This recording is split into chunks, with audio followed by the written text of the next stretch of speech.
Hello, I'm Roger Webb and welcome to my workshop. Today's video I'm going to introduce you into the very beginning of wood turning with a lathe. This is a fairly standard basic bench lathe.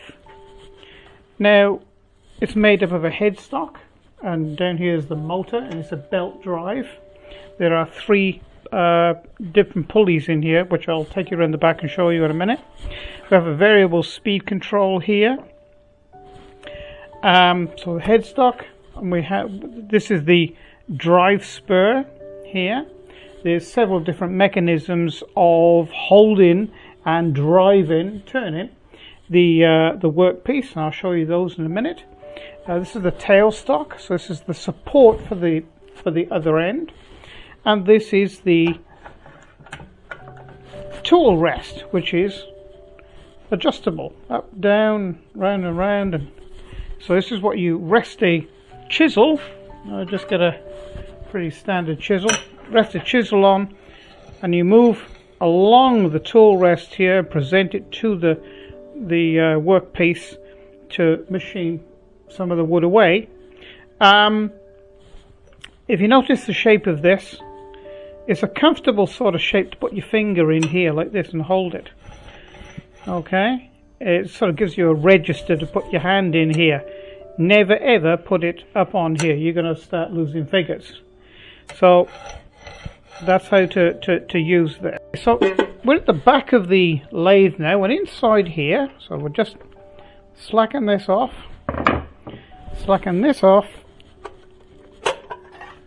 put it up there out the way.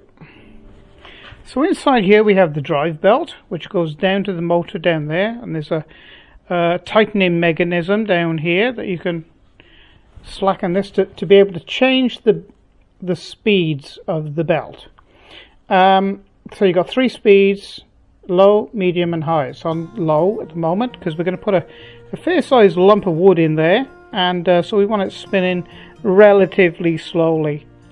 So we have low, medium and high. The slowest speed is 650 RPM and the highest speed is 3800 RPM. Now when you go into the back of this, be very careful of this little serrated, or looks like a little bit of a gear wheel here. This is the pickup for the DROs, or the digital outputs on the little window out here. You can break this very easily. Okay, so it's what they call a Hall effect pickup. So and the electronic pack is in here, so just be careful of that. Some lathes have it, some do not. I prefer to have a lathe that tells you what the RPM is, so you know exactly what the lathe is doing. And I don't believe in not knowing what the RPM is. What I have here is a selection of some of the chisels that I use on both of my lathes. This is for this lathe, quite a large gouge. Okay, you can see the shape of it there. That's about, oh, let me see, probably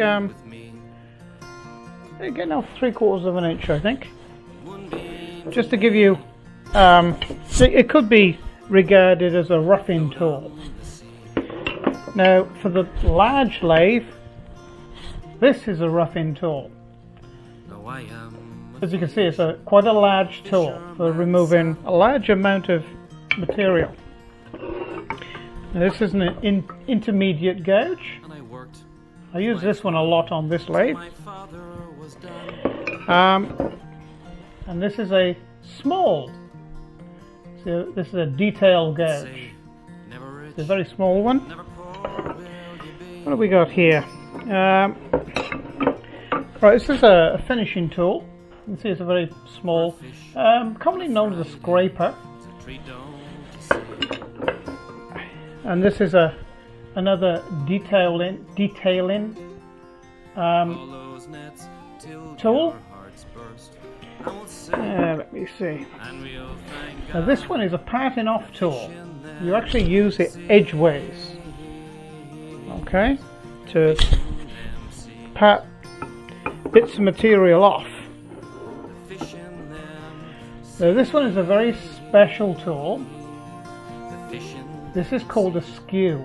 Now I would not advise first time users to use this one. I'll show you a couple of things that you can start to use it with, but you've got to be very careful. You should be be sort of fairly proficient of what you're, or have some knowledge of the lathe and experience before you start using this, really. Get into trouble with this one pretty quick. Let's see what else we got here. So a spindle gouge, pretty standard size spindle gouge. And this is my favourite tool. Notice the very long handle. This is really for the bigger lathe, but I use it on this one as well. And this is a bowl gouge. Now I use a bowl gouge for most things. Now 50 years ago or more, when my grandfather started teaching me how to use a lathe, he said to me, "Boy, you use whatever tool you have in your arsenal to get the job done." Now, it's not really until sort of later life, I suppose, I understood really what he meant. What he meant was that, well, sometimes you use a tool that's not strictly the right tool or the textbook tool to be using to do a particular job on a lathe. But you sort of get used to using the tools and the ability of those tools yourself, and only you can determine what is the right tool to use to do a particular job yourself. So like I say, I use a bowl gouge for most turning jobs. I feel very comfortable using this tool. And I also sometimes I have been known to use a parting off tool to hollow out a bowl if it's a very hard piece of wood, because there's no flex in this, and it's a small cutting area, so you don't tend to dig in. Anyway, I'm talking about things now that you'll learn yourself later on down the track. Okay, now we're going to talk about work holding. Now what that simply means is the tools then that you have in the lathe that holds on to the material. So it's tool holding or work holding. Now this particular one, these are what we're going to use. This is a spur drive, so it's a little point here, and there's like teeth here that dig into the wood that'll hold it and drive it. So we have this on the driving end here, and then this one has got a bearing and a spike or a point, and that holds the other end of the material. Another method is a faceplate that screws onto here. Well, I can't put it on there now, but and you can actually screw it with wood screws into your material.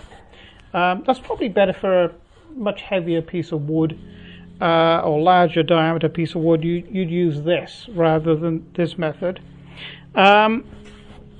Another method is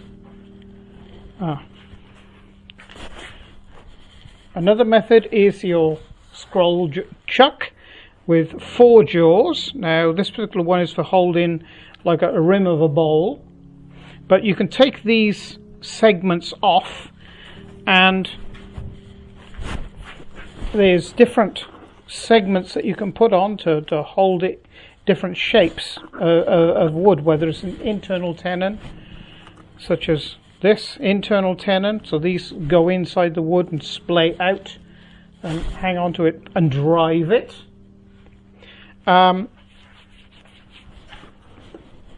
There's these general purpose segments that hold onto the piece of wood. But there's also another method,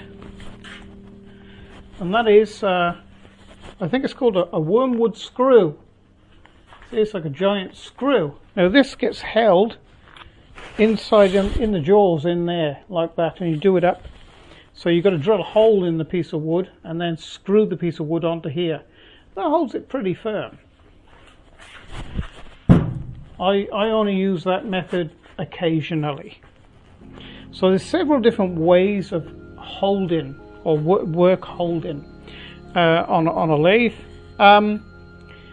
When you purchase your lathe, whoever you purchase, it's not worth me trying to describe to you who to go and buy your lathe from, because I am speaking to over 150 different countries.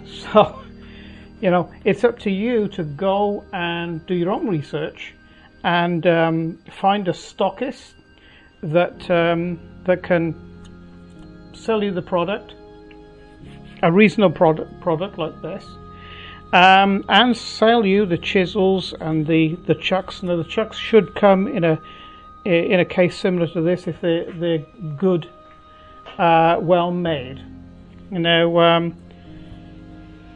You can have a dig around on the internet and find out what well made means. Reliable equipment. Obviously,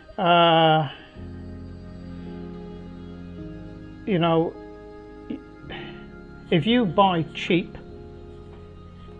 off eBay, well, I don't know how long it's going to last. It could last just 5 minutes. I would go to a reputable company or a reputable stockist who supplies this type of tooling for anything that you buy. Now, before we go any further, we need to have a word about shop safety. Now, these aren't just ordinary glasses. These are acrylic. They have a lens for distance at the top and a lens at the bottom for a meter in. So these are the standard type of safety glasses. I can't wear them because they don't have the right lenses for me. And this is why I have larger type lenses too, to protect my eyes. Certainly when using a wood lathe, you must wear a face shield. Okay? Because these pieces of wood, if you look back in some of my videos, you'll see that even I have had pieces of wood. It's very unpredictable wood. There could be a knot somewhere in there when you're trying to machine it that your tool catches. It'll pull it straight out of the chuck or out of the centers, and sometimes it can come at you. So this is a must. You must wear the right gear. And of course, fine dust particles, you must wear a mask. So always keep safety in mind whatever you do, okay, especially in workshop conditions where you're using it as a hobby or as a profession. Safety first. Okay, spur drive. So you can see it's got a point and some teeth faced in a certain direction. So the lathe drives in that direction, so it actually makes this bite in deeper. So, and you notice this a taper here. So that's called a Morse taper, and that goes into a taper inside the shaft in there, and it holds it tight. It holds it really tight. So okay, so what we're going to do now is find the center of this material.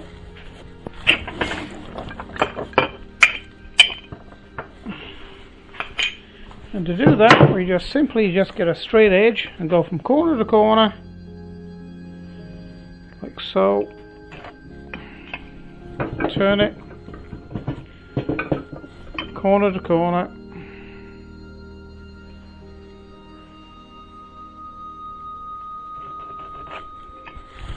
Same the other end.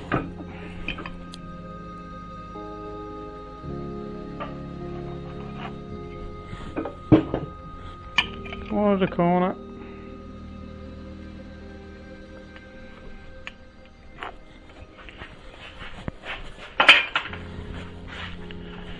And just simply you get a hammer,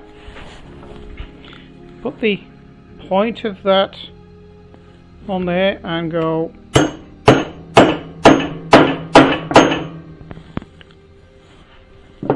give it a couple of taps.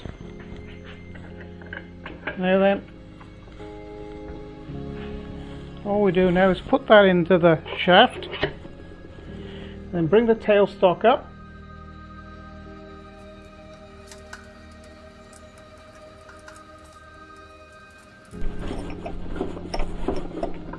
There we go, nice and tight.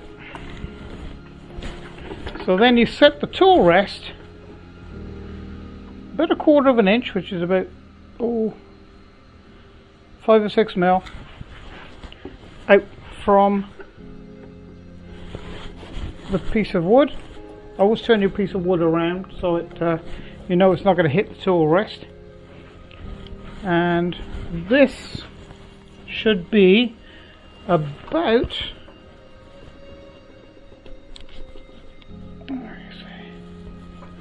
just sight it about 1/4 of an inch down below the center height of the centers of the lathe. Then I'll show you why that is. So when you get your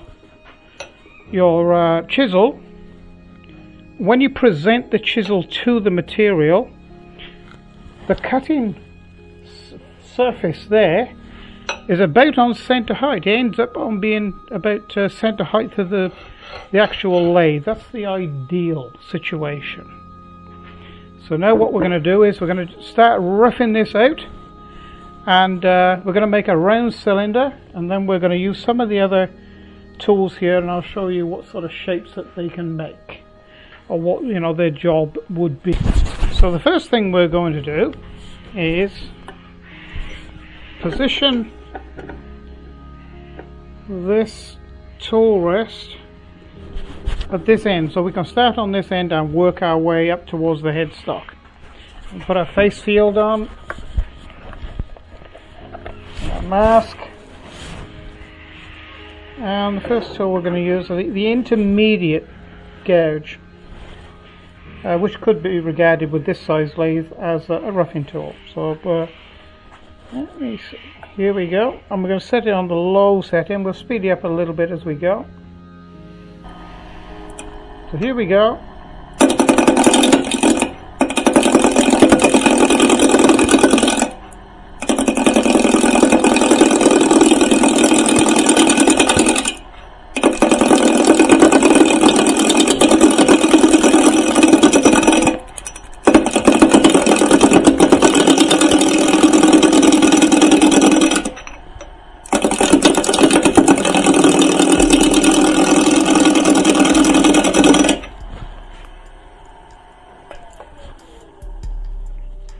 So you can see what I'm doing here. I'm starting on this edge and then going in and working my way out. This I find is the best way of starting off anyway, and roughing it down. So here we go. I'll speed it up a little bit more because I think it'll take a bit more speed.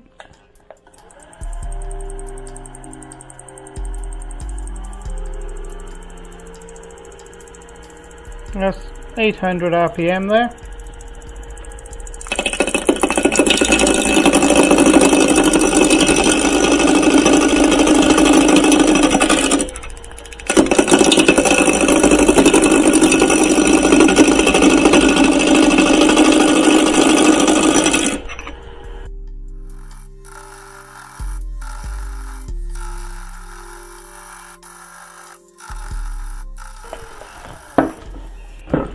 I'll Okay, so we'll just move the tool rest up.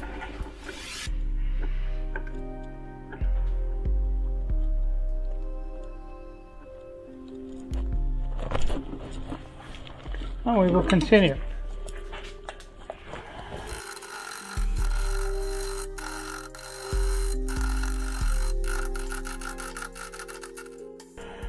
What I'm doing now, I'm just taking the tips off and I'm just moving this in. And off we go again.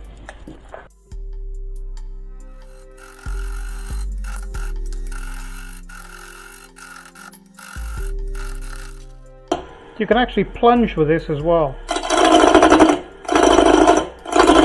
See, I just plunge in.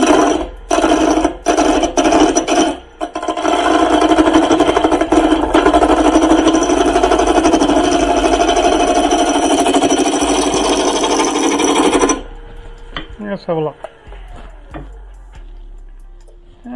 Just a little bit more, and we should have a nice round cylinder.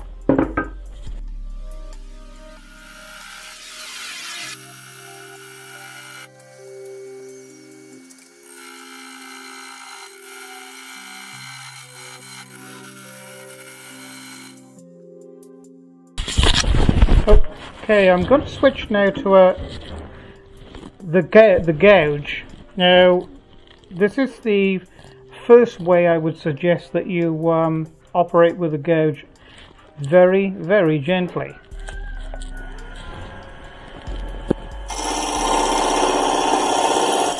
So it's a fairly flat tool, so it's going to give you a flat surface. Present the gouge to the material.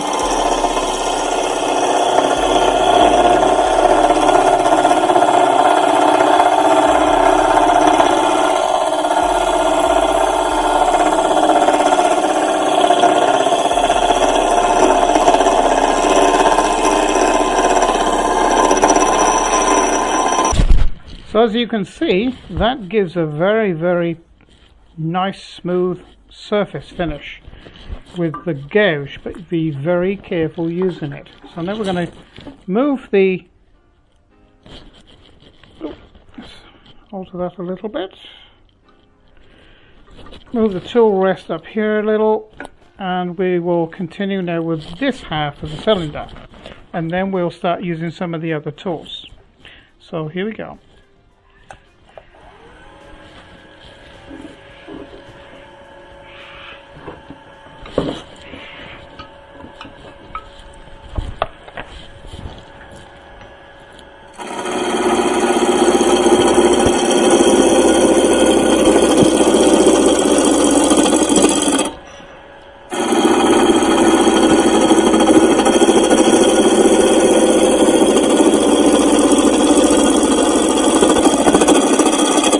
I'm just going to speed the lathe up a little bit to about 1200.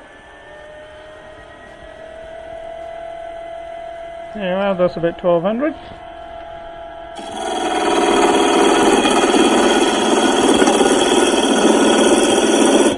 I can tell by the sound of the lathe and the sound of the way that it's cutting whether I can speed it up a little bit. That'll come to you in with practice.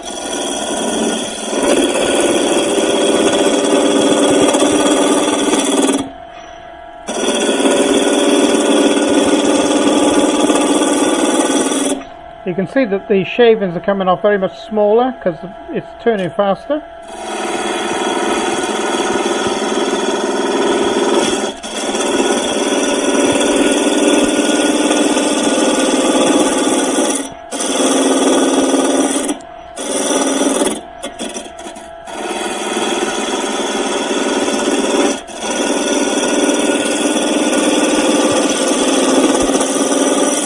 You can see it's a little bit uneven, so then you get your skew, being very careful with the skew.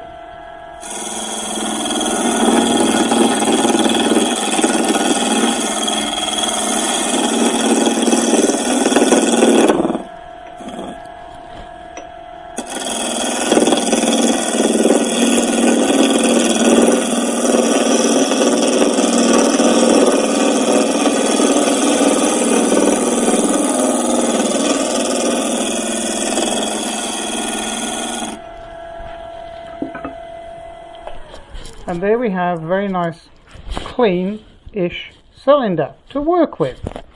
Now what I'm going to do is I'm just going to move this up slightly. I think the camera's fine there where it is.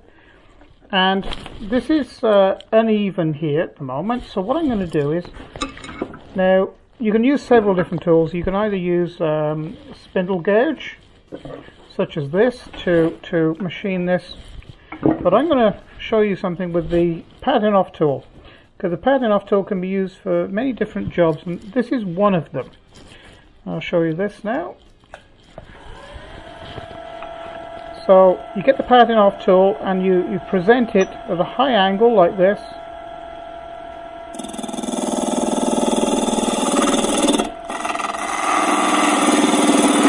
And gently push in.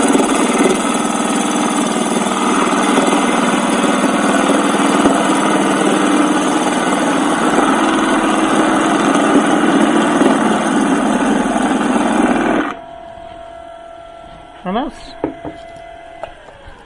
another way to face something off, just roughly. So now what I'm going to do is I'm going to show you with some of the individual tools now, some of the different types of cuts.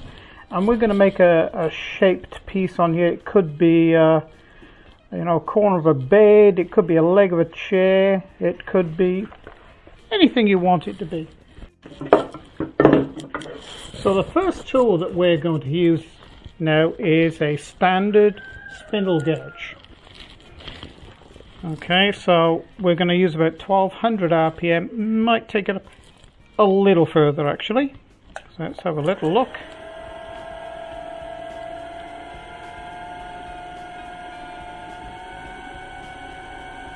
It's 1300. Lathe is very stable, there's nothing out of balance, so that's good to go. So here we are.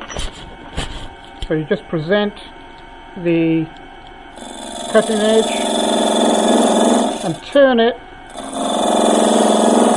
clockwise and anti-clockwise.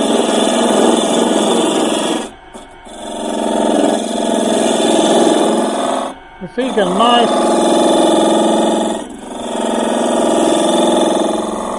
nice round groove. And we could try. This is a detailing gouge, so we're going to try a smaller one.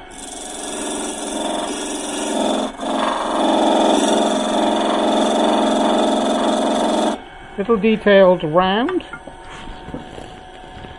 Let me see. Okay, so this is a detailed V. So we're going to put a couple little grooves here. Okay, and maybe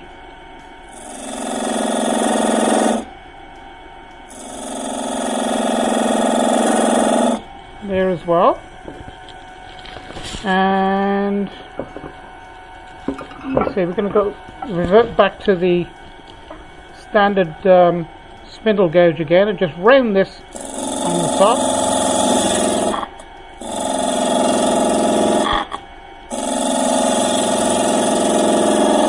Just follow it down.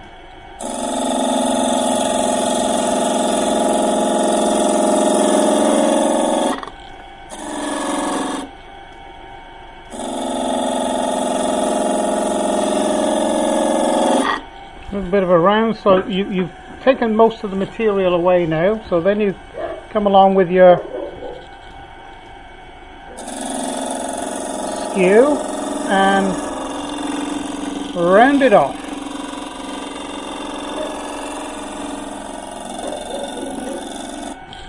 It gives a nice rounded edge.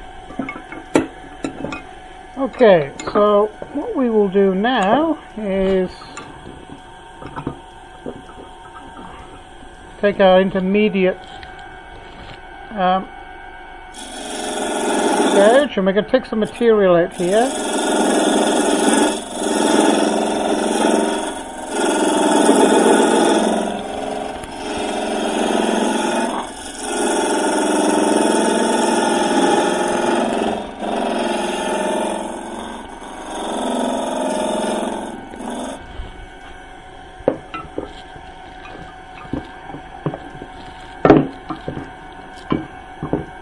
let me see.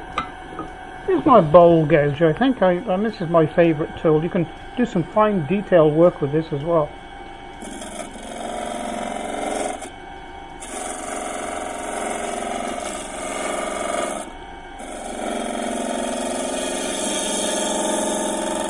See, even though it's a big tool, you can do some really fine detail work with it.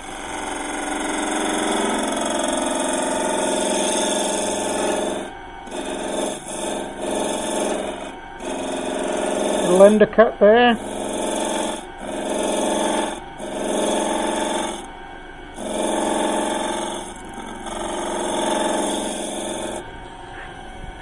Okay, let's stop that and have a look.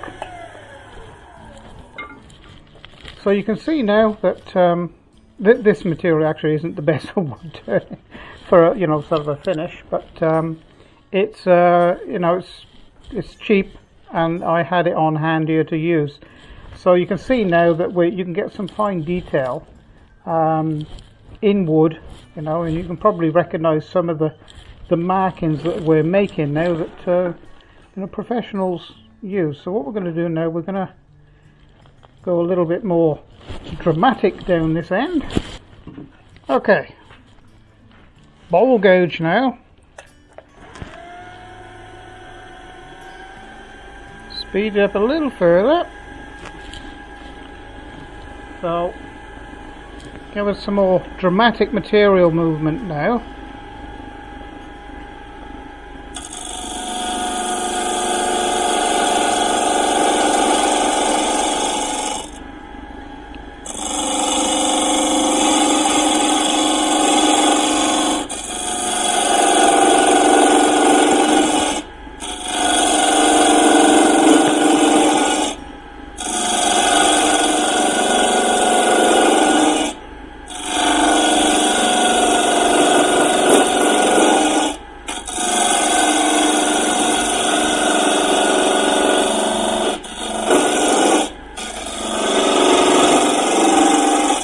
So notice I rolled it over. I'm using the side edge now as a cutting edge, as well as the point, so you push in.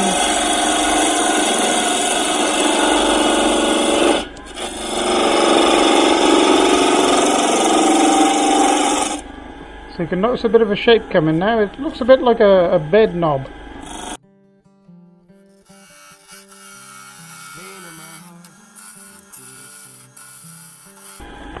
That's quite a pleasing shape there. So they will come in with the skew, being very careful.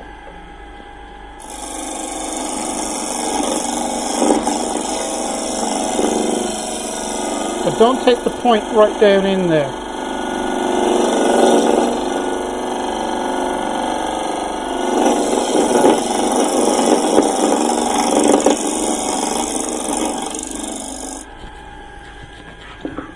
Okay, so we'll move further down now, and we'll come to this intermediate gauge.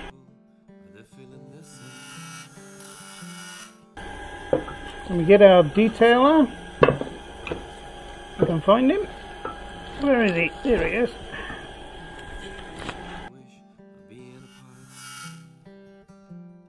Well, actually I flaked a bit off the sidewall there, but it doesn't matter, I just followed it down and until we came good again. Detail gauge.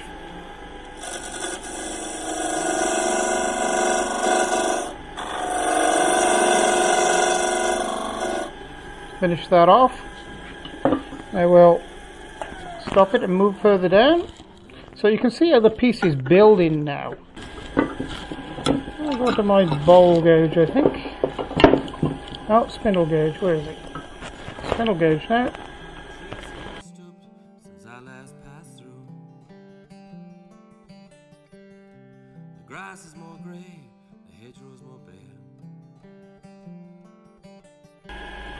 I'm going to leave that as it is. That's okay.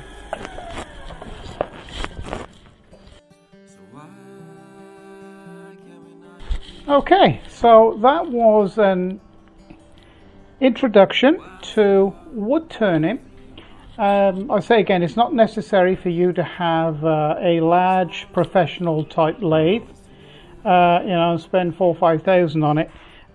You can get yourself a a good bench lathe, fairly reasonable, and you should be able to buy the chisels from the same supplier that supplies you the lathe, as well as chucks and anything that you might need. I do advise you to get if you get a bench lathe, get one with a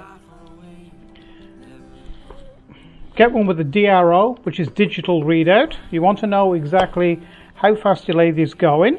You want a variable speed, and you want at least 3 different speeds that you can choose from, so you can, sort of really have a variety, and you can do a lot more work with them.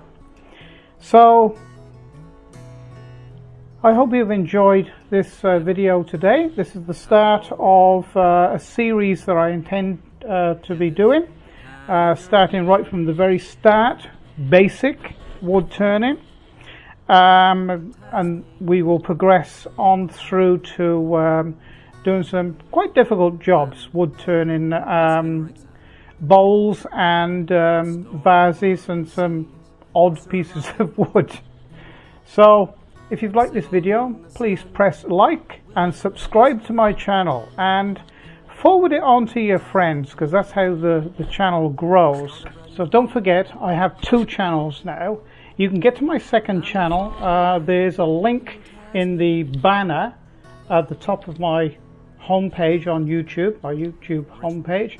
Also there's a link down on your right hand side down there, and below that is a link to Conn O'Neill music as well. Some of the music I do use in my videos now. There you will find, on both my channels, you will find videos on wood turning, CNC routing, shop jobs that I do around here, lasers, milling, and of course the programs that operate the CNC machines. So thank you for dropping in, and I hope to see you again fairly soon. So it's bye for now.